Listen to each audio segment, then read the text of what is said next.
اس وظیفے کو وہ بھی کر سکتا ہے کہ جس کی شادی نہ ہو رہی ہو یا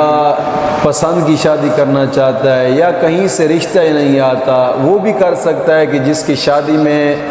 رکاوٹ ہے، مثال کے طور پر عملیاتی بندش ہے یا پھر جادو کی وجہ سے رکاوٹ ہے یا تویزات کی وجہ سے رکاوٹ ہے یا کالے جادو کی وجہ سے یا بنگالی جادو کی وجہ سے رکاوٹ ہے، تو انشاءاللہ العزیز جمعے والے دن یہ وظیفہ کرے گا تو ہر قسم کی رکاوٹ ختم ہو جائے گی انشاءاللہ العزیز، جہاں چاہتا ہے وہیں پہ شادی ہوگی انشاءاللہ العزیز۔ اور انشاءاللہ العزیز ان شرائط کے ساتھ اور اسی طریقے سے آپ اس وظیفے کو ایک دن کریں، انشاءاللہ میں پختہ امید کرتا ہوں اپنے رب کی بارگاہ میں ضرور تمہارے دل کی مراد پوری ہوگی انشاءاللہ العزیز۔ وہ ان قندیلوں اور روشن چراغوں پر سلام ہو، ان آنکھوں پر جو بیدار رہتی ہیں، سلام ہو ان آنکھوں پر جو بہتی رہتی ہیں، سلام ہو ان محرابوں پر جو روشن اور منور ہیں، سلام ہو قطرہ قطرہ بن کر گرنے والے آنسوؤں پر، سلام ہو سوختہ دلوں سے نکلنے والی آہوں پر۔ الہی ہمیں بھی ان لوگوں میں شامل فرما جن کے روزے اور نمازیں تو نے قبول فرمائی ہیں اور جن کی برائیوں کو تو نے نیکیوں سے بدل دیا ہے اور جنہیں تو نے اپنی رحمت سے جنت میں داخل فرمایا اور ان کے مراتب بلند فرمائے۔ آمین آمین آمین یا رب العالمین۔ الحمدللہ رب العالمین والصلاة والسلام علی سید الانبیاء والمرسلین، اما بعد فاعوذ باللہ من الشیطان الرجیم، بسم اللہ الرحمن الرحیم، اہدنا الصراط المستقیم، صدق اللہ مولانا العظیم۔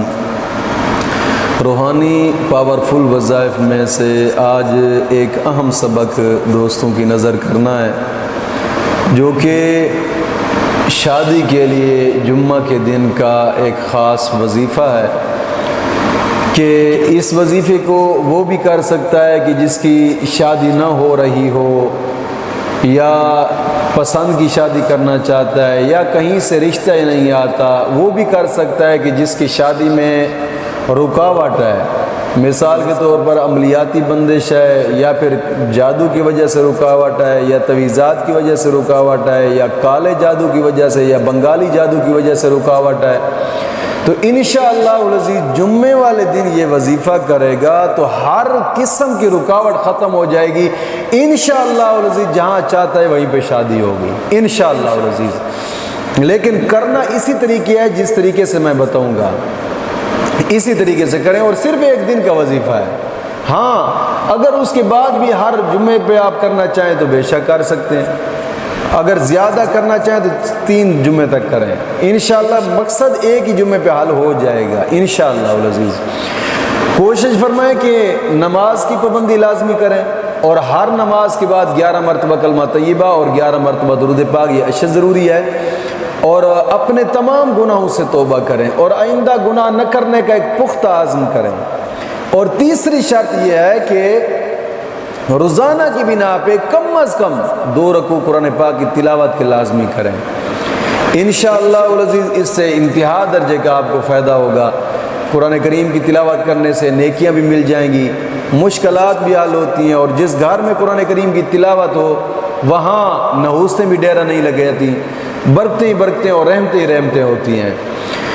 کوشش فرمائے کہ ان شرائط کے ساتھ آپ اس وظیفے کو کریں، اور کرنے کا طریقہ کار یہ ہے کہ نماز جمعہ اگر تو مرد ہے